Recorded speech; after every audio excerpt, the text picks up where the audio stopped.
Lesson 7 in the books of Ezra and Esther, continuing where we left off last time.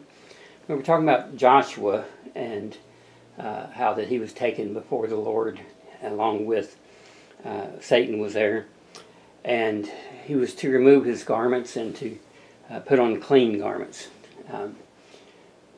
The image of Joshua here, the high priest, and the removal of his garment was symbolic for the restored priesthood and the importance of having a pure priesthood. And also the coming servant, which is mentioned in Zechariah as the branch, or the coming Messiah. And then there's a stone laid before Joshua, one which has 7 eyes, which the Lord will engrave in its inscription. To be honest with you, I have no idea. I'm not sure what the 7 eyes represent. I've never heard a decent explanation of it. And there are sometimes God gives us information, and He doesn't go into detail. He just tells us a fact, such as this one, and He doesn't give us a clear concept of what it means. And He doesn't have to. Of course, He's God. He can do whatsoever He pleases. But it is important to see that the picture of Joshua here in the priesthood is a picture that it needs to be pure. Without a pure priesthood, the people will perish. And so God here promises the removal of sin. With the cleansing of the garment here, the new garment is a good picture that sin is removed and that God is willing to forgive and to offer prosperity in the future days. And that's exactly what will happen. Later on, we'll go to the book of Esther next, and then we'll come back to the book of Ezra and see how that God gave a great revival within the land because of the preaching of Ezra. And then later on, Nehemiah would come, which follows chronologically in our Bible. We have Ezra, Esther, Nehemiah. And as far as the actual time periods, it would be Ezra, first 6 chapters of Ezra, book of Esther, and then the last of Ezra, and then it would go into the book of Nehemiah. Now, the time period would be a few years different, but as far as the actual chronology of the Bible, that's the way that would work. Zechariah 3:10 talks about the symbols here, under the vine tree and the fig tree, which again is an emblem of future prosperity. And of course, Micah, the millennial blessedness, how that Israel will prosper within the millennial kingdom. The deserts will blossom. Man will be very well enriched. The land will be enriched during that time, as well as the people. And so we have Zechariah chapter 3 again. Just that clean garment is symbolic of righteous living. And again, another visual picture we find to the children of Israel, not only the written word, but in a sense the visual word of symbols that will remind Israel of that time period of the future, how that God will bless them and forgive their sins. So the branch here, Joshua here, and his friends are symbols of what God was going to do through the coming branch. Again, the branch representing the Messiah. And then the stone is a reference to Christ, and there's several passages of Scripture that describes Jesus as the rock, or even to Peter in Matthew chapter 16 when he told Peter, upon this rock, and the rocky springs was to himself. He said, upon this rock will I build my church. He told Peter that you're, Petros, you're a stone, but upon Petra, upon himself, he said, I will build my church. And the word Petra is an interesting word because it means a rock, but it's actually like the mother of all rocks. It's in a feminine form. And we're not saying that Jesus is feminine because he's not. He's masculine. But Jesus is the foundation of the church, and the foundation church would be the first one. And so Petra being feminine, be the first stone where all other stones come from. And so us being the church, Jesus' foundation, and we all come from Jesus to be a part of that church. 1 Corinthians 10:4, and did all drink that same spiritual drink, for they drank in that spiritual rock. And of course, that followed them, that rock was Christ. And obviously, that's an indication of the children of Israel's wilderness journey, and how that they were nourished from the rock. And here now the rock is explained as being the Messiah, the Christ that would come. And so the engraved stones on the garments of the priest, you have these 12 stones to represent the 12 tribes of Israel. You have the Urim and Thummim, the two stones that were used in foretelling Israel what the future would be or what decisions would be. The stone on the headband was engraved with the phrase, "Holy to the Lord." Now the book of Esther. And we'll come back to Ezra later on, but right now the book of Esther is really an amazing book, a great book of the Bible. Unfortunately, it's the first attempted Holocaust. When the Haman, the Agagite, and that's very significant that he's mentioned not just as an Amalekite, but an Agagite. And the reason Agag, he was actually a descendant of the king. But it was a king that Saul was ordered to exterminate. Not only Agag, but all the Amalekites because of their sin. And King Saul failed in his attempt to do that.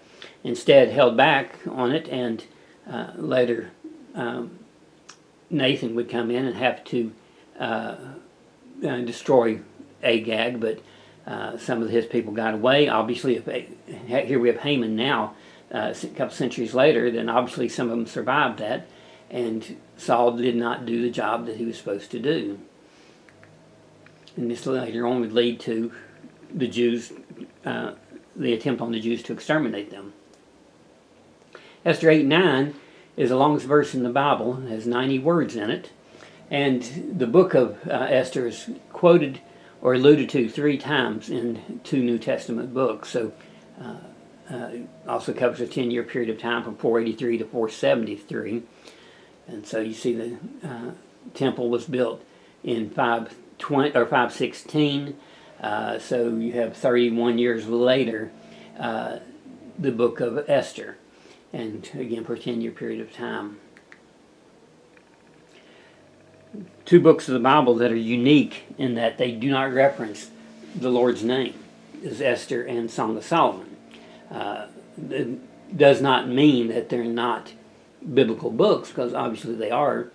And both books show a great picture of the believer. Esther, I mean, there's no way you can't really see God in the book of Esther. It's so evident, his workings behind the scenes, that sometimes and oftentimes we forget. We feel like that God may have forgotten us. The story of Mordecai at the gate, and here's the assassination attempt upon the king, and how that he would go to Esther and tell Esther the event, and the king would find out about it, and but the king never honored Mordecai for this, of saving his life, and just completely forgot about it. And then later on, when the king couldn't sleep, he happened to read in his writings about what Mordecai did, and decided now it was time to honor him. I mean, the timing could not have been more perfect. If Mordecai had been honored before, this would be a completely different story here behind the scenes. And so it's great to see that although we cannot see God's hand working in our lives, later on we can look back and say, wow, he absolutely did work in my life after all. When I thought he forgot me, he was actually doing very miraculous things. And so it is a very, very important book. And talking about the providence of God, some people refer to this as the sovereignty of God.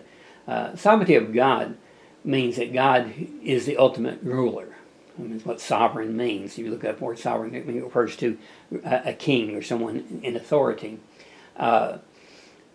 And a lot of people look at the sovereignty of God as though that God plans every detail that's going to happen, and there's nothing we could do about it. And it even goes to those who believe that God elects some people to heaven and he elects some people to hell. And of course, that's not what the Bible teaches. But it does teach that God is the ultimate ruler. Whether we listen to him or not, he's still the king. I remember I had a professor in college that used to say, if Jesus is not Lord of all, then he's not Lord at all. And I kind of liked the saying when I heard it, but then I got to thinking about it and I thought, well, wait a minute, now that's just totally ridiculous. If Jesus is not Lord of all, then he's not Lord at all, would mean that in this world that we live in, all those who disobey him would take his lordship away from him. And that is absolutely not true. Jesus is Lord no matter what. How many people receive him, how many people follow him, he is still the Lord of lords, the King of kings, and man cannot take that away from him. The providence of God is God provides for us in ways that we don't always see. And as we'll see that very, very clearly in the book of Esther, how that God was working behind the scenes. And when we have a need, God does provide ways to take care of that need. Sovereignty contains three aspects we'll look at. First of all, God's care and guidance over all people. And that's the rain falls upon the just and the unjust. So not just save people, but God is in control of all people. And of course we see that with the appointment of kings, all those that are in authority. Genesis chapter 50 says, but as for you, you thought evil against me, but God meant it unto good. Of course, that's the story of Joseph with his brothers, how that God was working behind the scenes when Joseph had been betrayed by his brothers. Now his brothers finally meet him and they think that Joseph is going to put them to death because of what they did. But Joseph looked back and realized while the circumstance is not what I would have asked for or wanted or even thought of, because of the circumstances of me being here, God meant it for good. And it did. It saved his family. It saved Israel and helped, humanly speaking, Israel to become a nation. Psalm 76:10, surely the wrath of man shall praise thee. So even though man may think that they're getting the best of God, God is still working behind the scenes. And a very familiar verse to us, it says, and we know that all things work together for good to them that love God, to them who are called according to his purpose. So while we, again, may not see what's going on, we can rest assured that God is going to make something good out of our lives if we follow him. And even though we don't see the name of God mentioned in the Hebrew text itself, if you read it in the Hebrew, there's actually the Tetragrammaton appears. Tetragrammaton is a name that man has given for the four letters for God, YHWH. Remember, the word Yahweh does not actually appear in the Bible as such. It is the letters that formed that we don't know how to pronounce, and the Hebrew scribes or scholars, I guess, gave it a name later on, and that's where we get the name Jehovah from, or Yahweh from, because the Jews let the name of God, the pronunciation of the name of God, to no longer exist. They were so afraid of taking God's name in vain, they quit using it and only would write it down. So the actual pronunciation and the actual spelling of the name, we really don't know, because the original Hebrew did not allow for vowels. And vowels were later added, and when they were added, then they were added to this, what we call, again, the Tetragrammaton, and to form the name Yahweh. And that does appear in the text, as an acronym in the text, 4 different times in the book of Esther, in chapter 1, verse 20, chapter 5, verse 4, and verse 13, and then chapter 7, verse 7.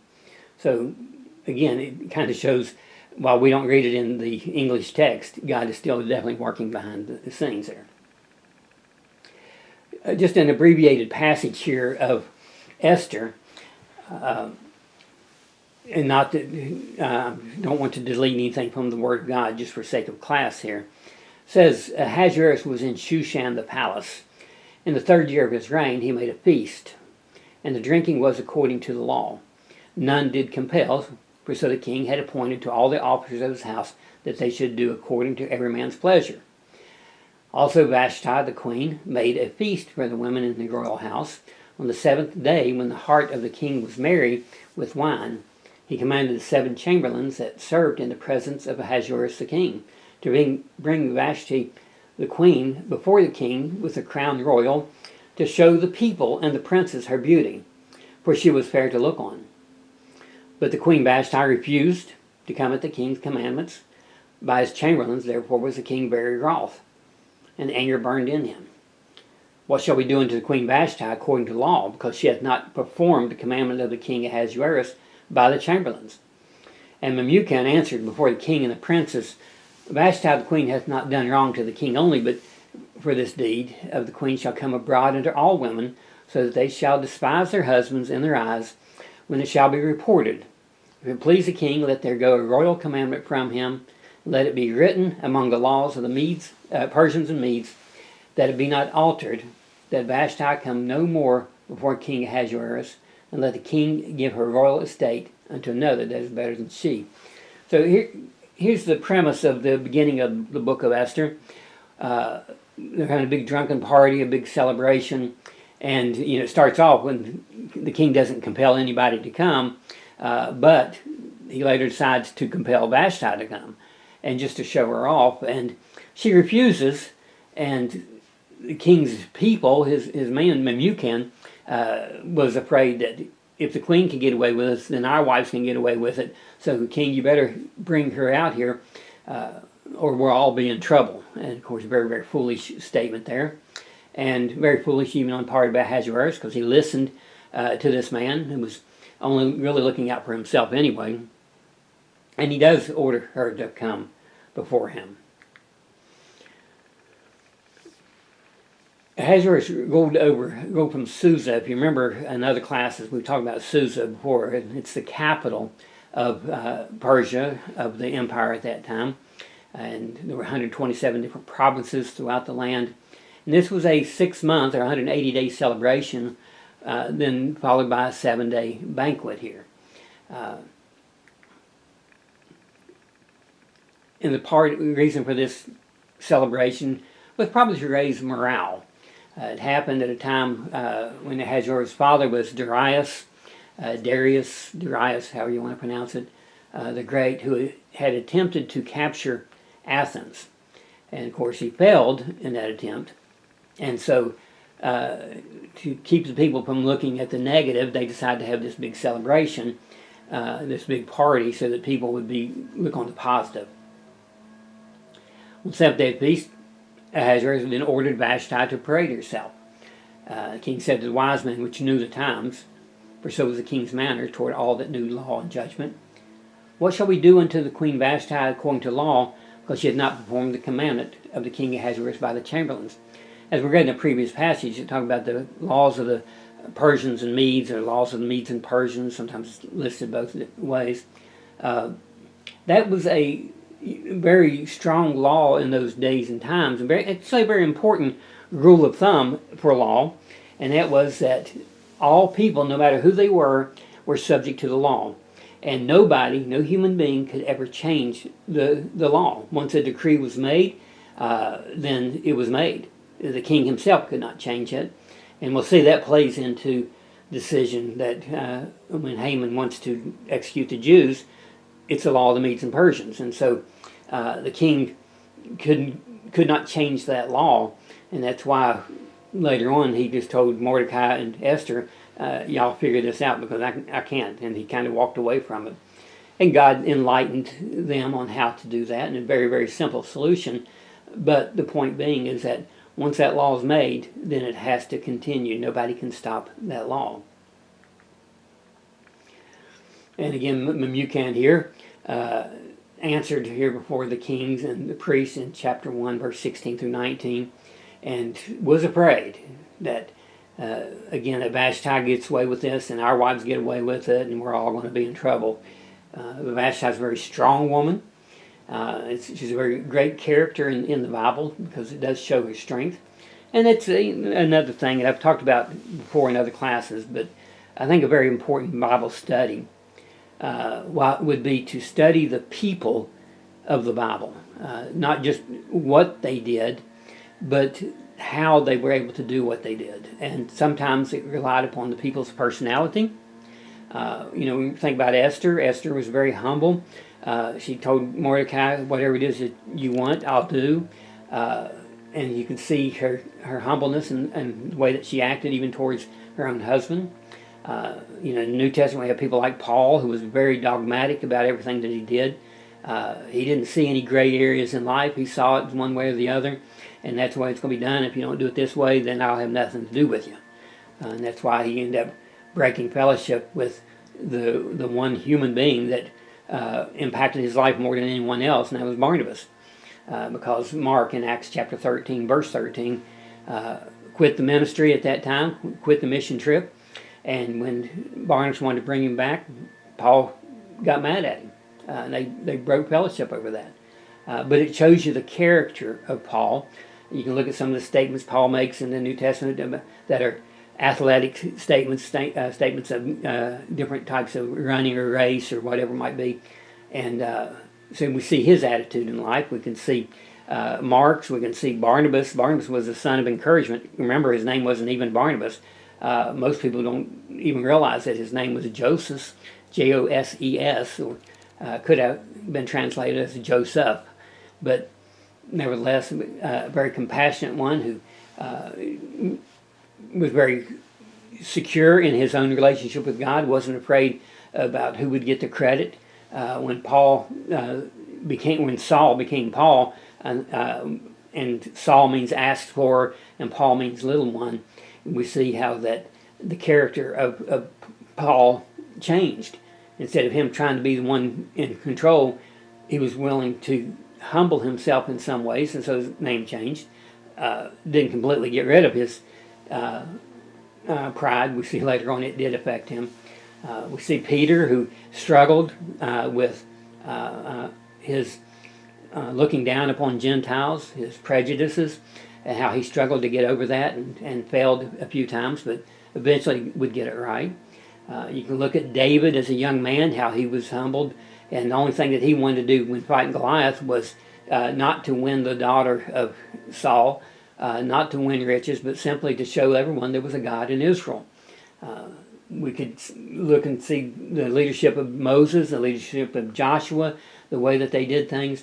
And the point being of all these different personalities in the Bible, Nehemiah, we'll look at him. What a great character that he had, and a strong, very, very strong belief that God will do whatever he says. These are people that some of these people we can relate to. You might be someone who's very insecure, and you feel like that's going to hinder you in your work of God. Well, you could be like an Esther, or maybe you have a strong personality like Paul, and you can realize how easy that can get you into trouble. And so you can look at him as an example of your life. But there's so many different personalities in the Bible that we all can relate to some of the people very, very closely if we just examine them. So a good Bible study would be for you to go through the people of the Bible and to find out some of these characteristics. And I'm sure there's a lot of books on the market that might help you in that, but most importantly, what you do is to find. We have all these Bible programs today. Just think of a character, find out where he's mentioned that in the Bible, and look up those passages. All the times that Paul is mentioned, or all the times that Timothy is mentioned, or all the times that Esther is mentioned. Barnabas is a great character to look up because the number of times he's mentioned, there's only like one verse or two verses that actually have a negative statement concerning him. The rest of them are about how he was out there to encourage others. And so do that for a Bible study. A very, very good Bible study for you to maybe even have your devotions from throughout the few months that it would take you to do that. Selection here of Esther in chapter 2. Esther, his name was Hadassah, was a Benjamite, so from the tribe of the first king. Not necessarily significant in and of itself, but then again, maybe it is. Why? Well, the king that was ordered to get rid of the Amalekites was Saul, the first king, and he was from the tribe of Benjamin. And maybe Haman knew that. Mordecai would have been as well. She was a very, very beautiful woman. And when you look at the character here, we all are affected by visual beauty of people in one way or the other. But I think her beauty lies more not in her physical appearance, but in her personality. The way that she handled herself throughout the book of Esther. It's just such a beautiful woman here because of her love for God, her humbleness. She was raised by Mordecai there in Susa.